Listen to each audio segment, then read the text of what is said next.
এবার ঈদেও হয়নি ফেরা ঘরে, প্রিয়জন ছাড়া ঈদ কাটে মোর একলা অচিনপুরে।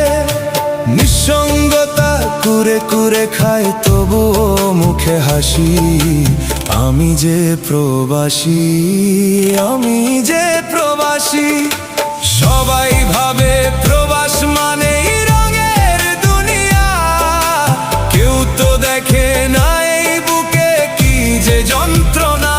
তবুও ভালো থাকুক তারা যাদের আমি ভালোবাসি, আমি যে প্রবাসী, আমি যে প্রবাসী, আমি যে প্রবাসী, আমি যে প্রবাসী।